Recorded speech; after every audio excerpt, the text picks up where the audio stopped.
Hello you, welcome to Geekism and welcome back to Nuna Kanata, which is North American / Canadian / Taiga / Tundra / Inuit part. It's kind of a bit of everything, really. I have a guest with me today. I am joined by Mike Sheets. Hey, how you guys doing? I'm sure they're doing all well. They can't answer you though, Mike. That's not how YouTube works, unfortunately. Are you guys sick of me yet? Yeah, you're like a bad smell right now in June Planet Zoo, to be honest with you. Is there a series you haven't been on? Not yet. So yeah, Mike works in fits and starts, so you've got him until about, what, April, is it? Probably, yeah. When does stuff start growing? That's when you disappear. Pretty much April, yep. Yeah, okay. For those who don't know, you should by now, because he's been on Geekism a good few times and obviously is around the Planet Zoo community. Mike is an awesome content creator who did a lot in Planet Coaster and has now moved across onto Planet Zoo for a while. Mm-hmm. And you're kind of like, don't get me wrong, Mike's good at all aspects of the game, but your go-to thing is foliage, rockwork, just like nature, would you say? I guess. Yeah, pretty much, and geology. I guess I can add that on there too. Geology, that's a good word. Yeah. So obviously we had a science lesson based because of this video. So before this, in between episode 2 and this episode, Mike has had Nuna Kanata for a short while to do some work on the cliff face that I mentioned at the end of the last video. I'm pretty sure that we've got this sort of cliff face that had been created by the river here. It was sort of natural. A natural phenomenon, not made as part of the zoo. Right. Basically, this was here before the zoo was, and the zoo's working around it. And the one I did was a big bulbous mess. I think I called it a flabby cliff. Flabby, that was right. Yeah, flabby. We had to give some abs to the cliff because it was super flabby. Mike has an awesome series called Garden Rescue. Which is kind of like Ground Force if you're from the UK. I bet you don't know what Ground Force is, do you?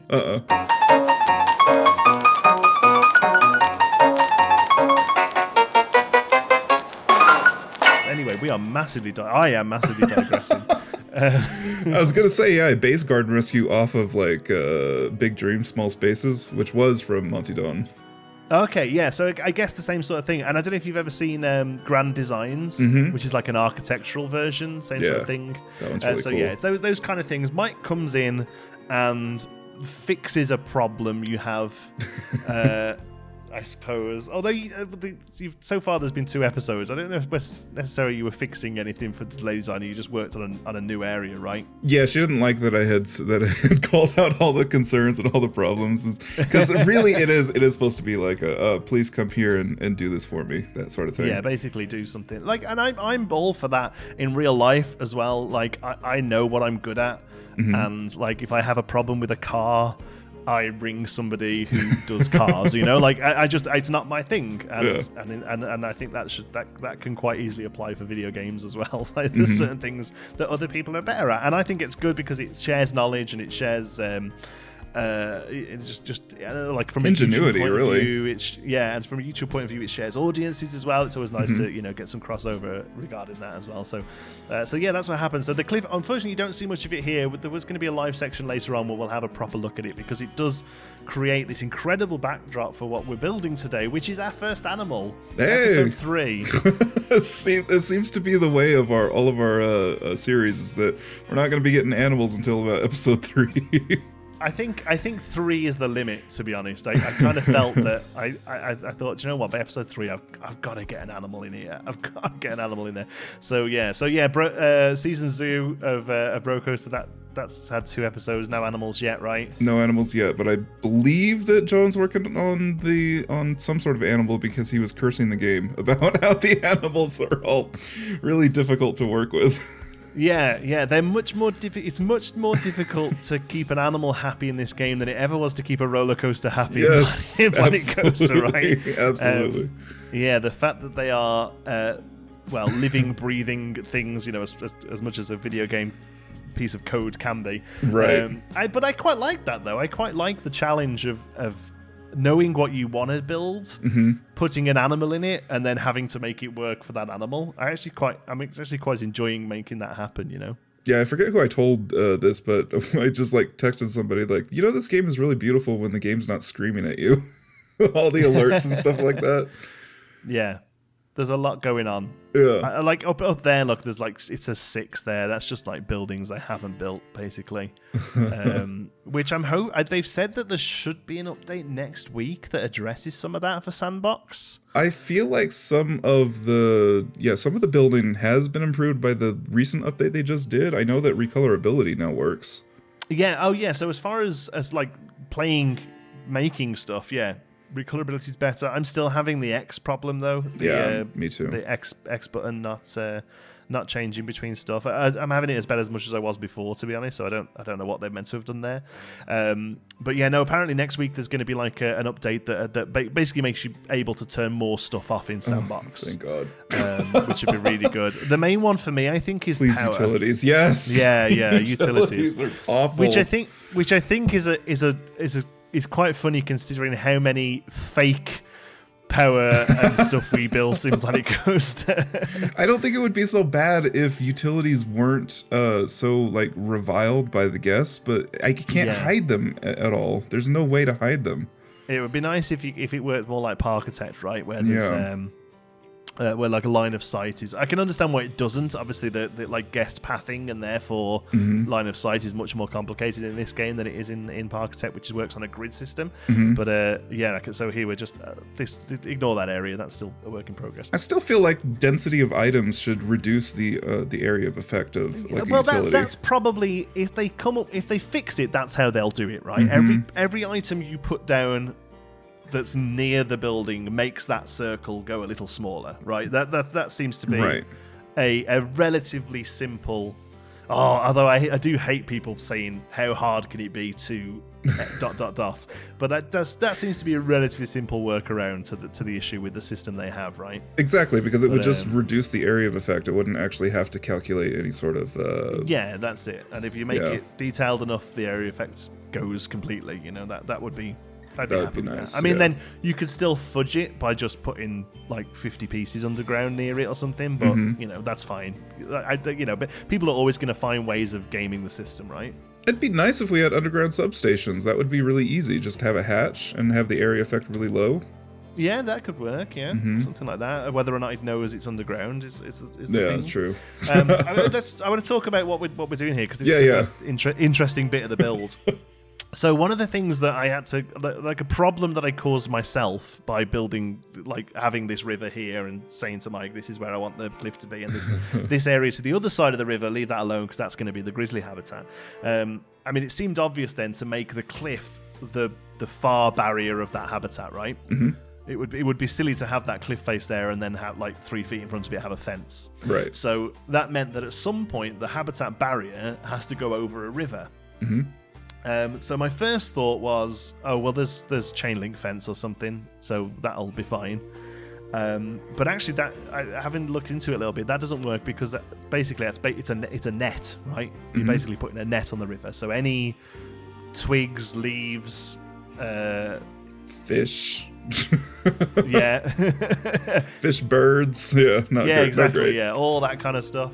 Is all getting stuck on the and of course, like you say, if it was, this probably wouldn't necessarily be a populated river because it's at least this area wouldn't be because of the animal in there.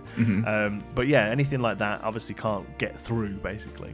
So I thought about it and had a little look online. It turns out they're called river fences, and basically a river fence is a thing, and it's very simply it's a fence that comes down to about half a foot above the surface of the water. And then has about a foot gap, and then there's a little bit of bar, maybe something under the water as well if it needs be. And it stops pretty much anything big getting past it, but lets through anything that sort of is riding on the water. Now you're still going to get build-up of some stuff, so there's a walkway along the top there, so that you can have sort of staff going in with nets or whatever they need to. And obviously, occasionally they may have to go down actually to the river itself and get rid of big, for tree falls or there's a rock fall or whatever. Yeah, that's really cool. But the idea behind these is that from day to day, for the most part, it lets stuff through, but stops bigger stuff going through. In this case, the grizzly bear. And I'm quite happy that it turns out it looks very utilitarian. But I'm quite happy about that. I wish the chains were a little thinner. Yeah, I mean they're pretty heavy right there. You could always just have some reeds that are kind of growing up against a little bit. You could fill out there, but I think they look really good. Yeah. They look like what they're supposed to look like, I guess. From Yeah. looking at my reference images, and that's fine. And I think, I did consider trying to make them look a little bit more showy and stuff. Mm-hmm. But then I think the idea of Nuna Kanata, it's very much meant to be more of a conservation project as opposed to a zoo, and it's more of a like animal welfare and is the real key here. And they let people in because they need revenue. Yeah, I would imagine that these are like rescue bears or something like that. Bears that can't live on their own. Yeah, the whole park here is going to be more so that these are rescued animals, especially timber wolves as well. I want to do like a big conservation thing and have like a lot of like utility buildings with them and stuff. But yeah, that's kind of the idea here. So some bits aren't going to look as good, but we don't care. Like this is what we need. This is what we need for the animals' welfare. Yeah, I like that. I like that idea alone. That's kind of what we're going for here. Talking about bears, there's just one. You could get two in, I guess, but from a lot of the ones I've seen, habitat-wise, it's either a pair or one. They're not. It's not a big grouping. Interesting. Of them, and then here, this cliff, I'm trying to replicate what you've done. Here, because I can't decide really whether this would be man-made necessarily, or like it's the beginning of what's happened on the other side of the river. I'm not sure. I don't know whether from a geological point of view you've got any thoughts on that. I mean, I would think that this would probably be man-made because it would be very lucky to have a cliff face like that. Yeah, well, yeah, that's true. Yeah, it would be very lucky. So the idea there then is that they've created that to replicate the actual river then. And the other thing I noticed from the source material I gave you and the other stuff that we shared to each other is the river. It's actually really quite slow flowing and shallow, right? Yeah. Which is something I hadn't done. Like I'd done a big deep river, right? And you've come in and sort of made it more like this. Right, and it's supposed to be like covered in pebbles and stuff like that. Yeah, so I think I need to go down and do some more work on the base of the river. But the only thing with the game is that it just looked like a long pond. Yeah. No, I think adding the little rapids in there is actually a good idea.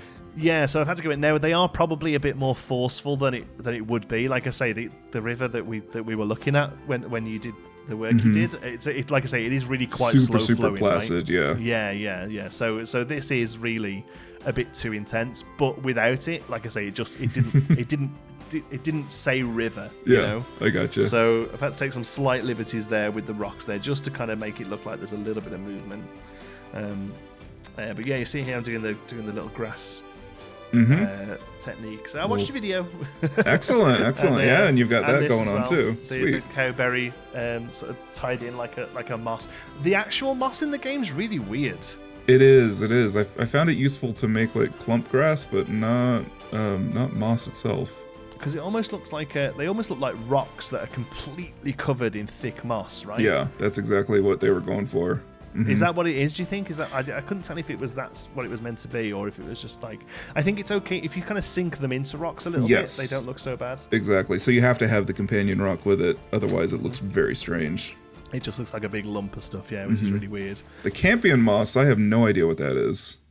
Oh, right. Oh, I need to look at that one then, yeah. That's a weird one. But yeah, this I keep calling it cowberry. There's an R in there, isn't it? It's crowberry, yep. Right? Yeah. I think that crowberry is really, really useful for moss. Super useful. It's that medium green that you need. Yeah, and also this will be quite a wet area here with the river and the bear coming in and out and lots of moisture coming from the river. So I've gone for quite a heavy mossed wall there to sort of replicate that. Whereas other areas of the park, it's slightly less, So here I'm working on foliage again, going back and forth between what you've done to try and sort of make it flow through. But obviously this side, there has to be some more open space. This has to look a little bit more like curated, I guess, for the animal. Right. It couldn't be a single like wildflower field. Yeah, I think if it was really wildfire, the animal's AI would struggle. But then also, like I say, you want areas where the animal is seen. But then also the grizzly, like when the stress levels come down a little bit, he goes over the river and hides in what you've built, which is kind of awesome. That's really cool. He's got that as well, you know. So he can hang around here, and this is where his food and his enrichment is, and this is where the keepers can get to and stuff, but he does kind of wander over to the other side of the river. My only slight worry there is that it might become a bit of a poop fest on the other side. I don't know whether the keepers go across the water or not. That's a good point. Didn't even think about that. Yeah, so I might have to. No, again, this side of this making it look nice and then putting an animal in it and going, oh crap, like half of this doesn't work. I struggled to find much reference for a cave.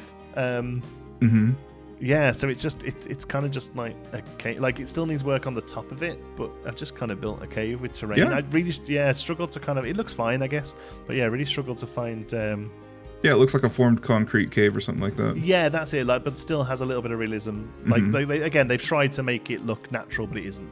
There's a rubbing pillar there, and I'm not a massive fan of a lot of the enrichment toys looking like big funky toys. So I found that the log there covers it relatively well. Nice. And now it just looks like he's rubbing up against a log. Again, it looks like it's been placed there by humans, you know, but it doesn't quite look like whatever the pillar's meant to be. I don't know, like rubber, you know.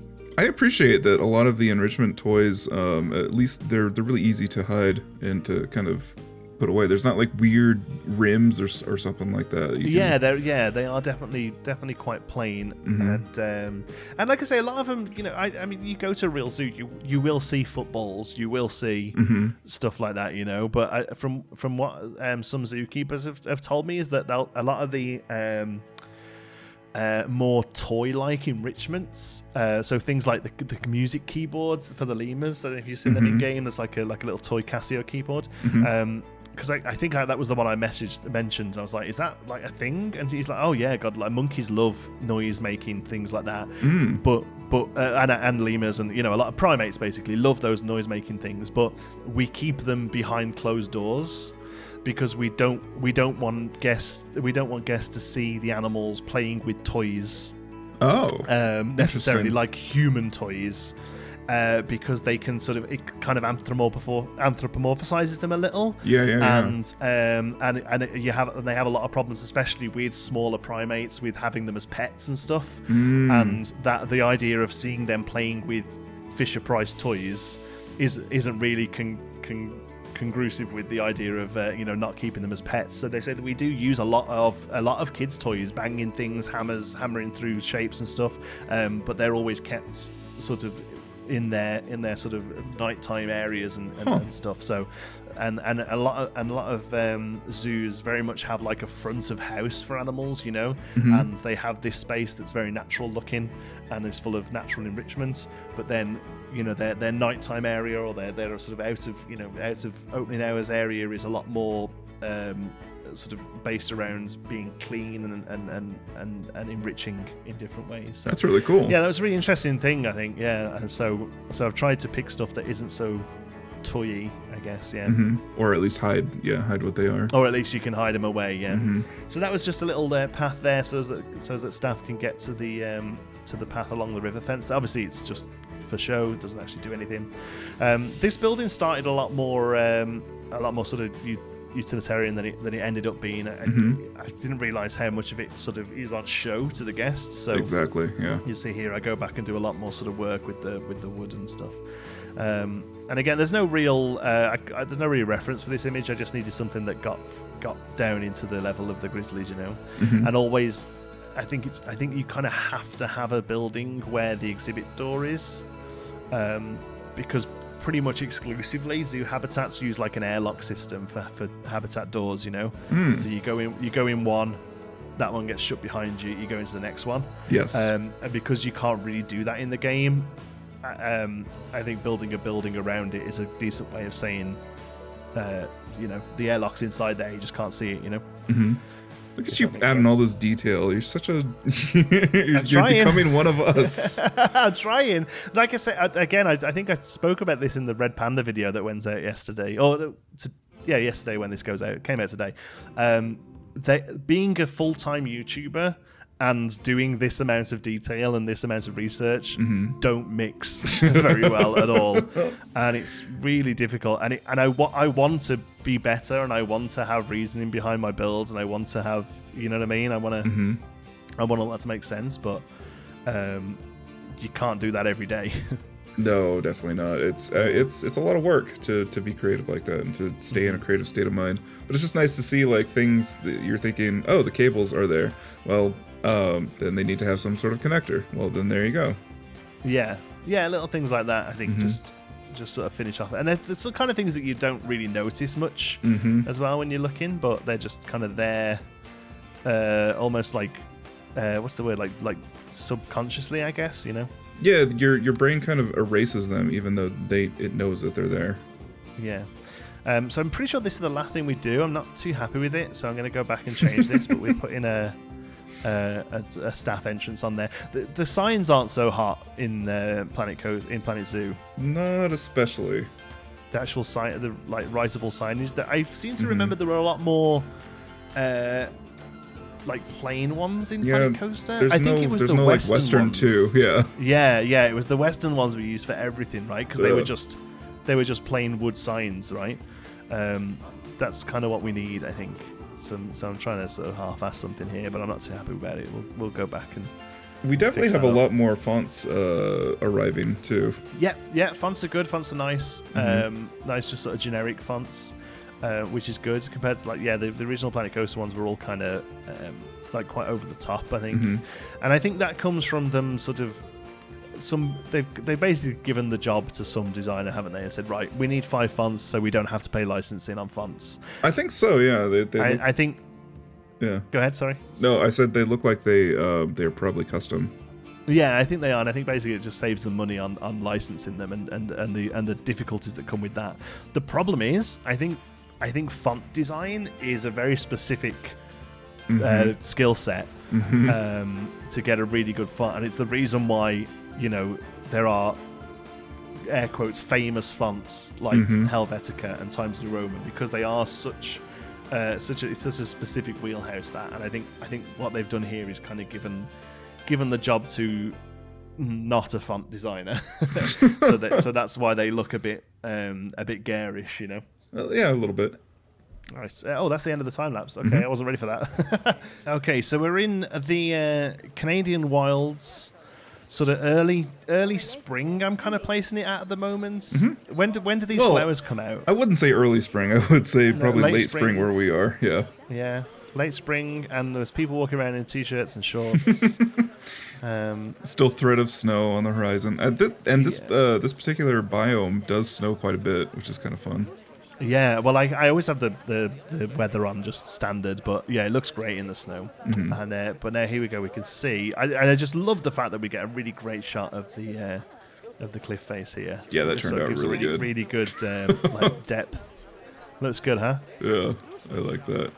So now we come down here. Still bits of work to do around here. Probably need some sort of like bear statue somewhere to kind of suggest that we're coming into the bear area. That is as close as we can get to the path without it causing problems for guests. Oh, nice. So okay. I personally, it's not terrible. This is one of my biggest gripes. It's not terrible seeing zoo stuff. Right. In zoo, like this feature about it being too close to guests would have been better in Planet Coaster than in Planet Zoo, personally. But I actually think that the backstage of zoos are quite an important part of zoos and stuff that people shouldn't really mind seeing and should be quite interested to see. Some exhibits actually go into like the research center or the rehabilitation center. At Toronto Zoo the other week, they've made they have this like 3 or 4 vet clinics in a row, and one wall of all of them it's a glass wall. And there's a corridor, and you can go in and you can see the whole of the vet clinic while they're doing operations on animals and all sorts. That's fascinating. A missed opportunity. Awesome. That's unfortunate. Personally, I think so. Yeah, I think if anything, having stuff close to guests but well decorated should be a positive. But still, so that's about as close as we can get. So we've got a bit of grass we need to work on there, but then we can come down into a bit of information. And Nice. then we can That's the hardest pop thing I over. find in zoo right now is trying to get people informed. Yeah, education seems to be really low, right? Mm-hmm. Yeah. And then we can look over into our gorgeously backdropped Yeah, it looks really nice. grizzly exhibit. I think it just all flows through now, and it looks like a river. And Where you can is the see down grizzly? here- and this is the best thing about it. You can hardly ever see him, but luckily I have telescopic eyes. Look at that. He's hanging out over there. There he is. Chilling out in the background. But I love the fact that he kind of heads over there out the way, and That's really cool. you have to actually spot him, because again, that's in real life zoos. You can spend half an hour looking for something, can't you? Sometimes to spot him. But yeah, I think he's. I think that makes it more special because you're like framing it in nature. If you had like the perfect shot of these animals, then it would be a prison. Yeah, exactly. Yeah. If you could always spot where they were, yeah, that's not good for them. So I like the fact that he can sort of potter about. I love the little ripples that I've added just around the. That's really smart. I'm gonna do that around my reeds and stuff like that. It's quite neat, right? I mean, I know that like directionally it doesn't quite work like that, but I just think it sort of really sort of ferments the connection there between the water and the reeds. Yeah, I agree.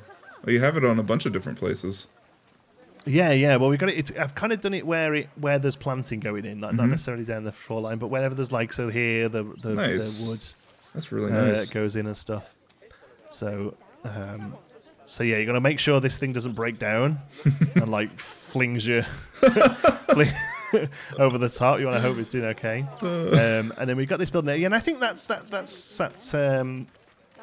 relatively nice. well in the end. I want to see what that looks like in the snow. I think that would yeah, look really well, cool. we'll click snow on in a minute. I think it'll look pretty good. But then we can come through where it is, this awful stuff only sign. There we go. Oh, need to move that tree. Obviously, all this is still whip. Here, like I think, like thinking about it afterwards, this path really would just be indoors. But I quite like the sort of. Not necessarily. I mean, it depends what their budget was, because that's a lot of extra square footage for just a stairwell. Yeah, that is true. To be fair, yeah, that is true. But I did wonder. Oh, I need to fix that there. Look. But the reason I kept this open, I think you're probably right. Yeah, it probably would be open. I really like the fact that the keeper hut was up here, and the entrance is up here, and basically it means there are staff walking along here a lot, and it just gives it a bit of sort of kinetic energy going. You know, you could just always see people milling about. Whereas if you'd put the keeper hut down here, that would have happened a lot less, you know. Whereas now you see them walking with the bucket of food or whatever. And I think also, just from a safety standpoint, it's nice to have that barrier in case the bear was able to breach that lower section. Yeah, that's it. Yeah, so you've always got the. Oh, that was the other thing I feel like I need to add is like an animal door, like a bigger door here, like a roll-up door. Yeah. So that in really bad weather, or if obviously the animal needed to be taken to the vet or whatever, there needs to be an access point for the animal as well, which is something I thought about after the fact. There he is with his bucket. That's really cool. Yeah, so that doesn't mean you just get that bit of sort of actual like kinetic flow. Yeah, we're gonna take all these ideas. You got some really good ideas on just how the zoo. Okay, I guess he's not feeding. What on earth? So zookeepers don't want to do their job. Look, it's still smelly. Ugh. Keeper's a goose, man. What is wrong with this? Stop with the smelly food. I wonder if it's because it's like clipped into that rock or something. Who knows? That's very irritating. I was waiting for you to come and put food on here because that's where you can just see a little clip of it. Look, that's where the metal plate is. But they don't like doing that either. They don't like doing any work. It's just like, all right, I'm done. So we've got but I just think it's such a great good backdrop. Yeah, it really does. Now the question is, how far can I get away with like how short can it be? Because the bit you did was kind of just where I pulled terrain up, but obviously, this river needs to go back this way and needs to go out this way. So, do I have to replicate this all the way around? No. Or Yeah. No, you can soften the line. So that's why I brought the cliff down and why I brought the forest up, is so that you could hide it and just make it a lot easier. So basically here we can, so it can taper out. Yeah. As far as from a geology point of view, this can taper out, and it's almost just like a shard of this rockwork that's eventually worked its way up, Exactly. If we had better control over our tools, it would be fun to do like a full cliff, but I don't think that's necessary. No, I think just for the sort of the panoramic as you come in. Oh, hello. Didn't want to go there. Just for the sort of panoramic as you come in, I think that's really good. And then this way we can sort it off. And how the river's going to begin and end, I've got no idea. I mean, that is a perfect spot for a giant waterfall where I've left it. And then you can have the whole ridge up there, and you don't have to do a whole lot of cliffing. Yeah, that's not a bad idea actually. Yeah, and maybe even do like a larger pool, like the whirlpool that's just down from Niagara. Mm-hmm. Something like that could work really well. But then we'd have to change the staff, because you'd want guests to be able to get to that. I was gonna say you'll probably have to. Oh yeah, there's a lot of.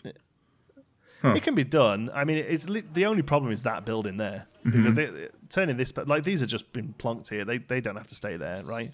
So if this path became a guest path, down to like an overview of. Frankly, you could have the waterfall sit a little bit further back, so you could still see it from the entrance, but you can't get to it until you get around the cliff there, and then you can have a trail that goes out there that possibly has some sort of small habitat to get people out there. I really don't know how the game works. Or you could do I don't know. I'm not sure about ways of getting people down to places. Mm-hmm. Or you could do not a funicular, that like a little the Niagara and the whirlpool of Niagara. There's like a cable car that goes out over. Oh, that'd be really cool. You could make something like, not using the in-game one because it's massive and covered in zebra stripes, but you could do.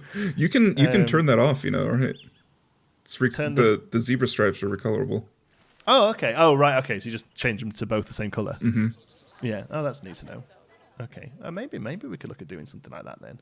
But it literally, like the one at Niagara, literally goes out into the water and back out again. Mm-hmm. What could be really cool is just push that back a little bit. You have the lower falls, and then you can't really see the lower falls all that well, but you can see the height at the upper falls from there, and that would give you some pretty cool depth. Okay, we took a massive detour then, so I don't know where this is getting clipped in, but I think that's the way to go. Maybe take the river down there to a waterfall, and then it just kind of peter off eventually into some rocks or something. Yeah, what's really nice, you could actually have that river widen into a marshland or something like that.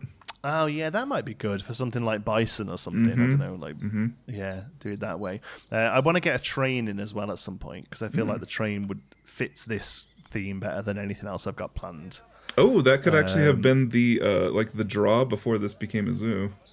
Oh yeah, it could be. Yeah. The plan was originally to have the train that goes out to the Timberwolves, and they're a little bit away. It's based loosely on the Rafiki Watch Animal Kingdom. Mm-hmm. So they have the regular zoo, but then there's a train that goes out to an area where they're working more with rescued animals and stuff. Ooh, that's really cool. Which is quite neat. So I wanted to kind of do that, and like I said, I feel like the train would fit this kind of theme, Yeah, I dig this zoo. This is a really cool concept. But yeah, we're getting there. Cool. Right, thanks for your work, Mike. Thank you so much. If you want to go and watch how this was done, and I mean like really how it was, like how the Earth does it. Exactly. Because Mike splices in a science lesson halfway through the video. It doesn't even warn you about it. It just comes up on you. Just sudden education. You can go and watch that. I'll pop a link in the description, and of course you go and check out Mike's channel, or actually go and check out anyone's channel. Mike will be on it. Yeah, I'm going to be on Pond Shrimps next. That's the next garden rescue. Oh, nice. Oh, well, I want Pond Shrimp to come in and do some stuff for me as well. You should let her do like a meadow or something like that. That's exactly what I'm going to... Yeah, she said she could come in and do something. You know that picture I showed you last night? Mm-hmm. I'm thinking something like that. Nice, I think she could come in and do a meadow that leads into like pronghorns and bison and stuff like that. Over here, probably.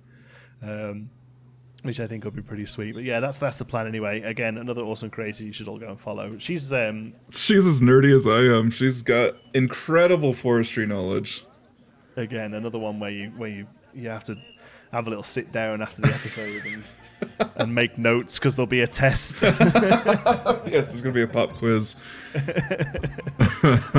All right, awesome. Thanks again, Mike, for coming in and helping me out with this. And, no problem. Again, people should head over and check it out. Thank you so much for watching, folks. Until the next one, be good.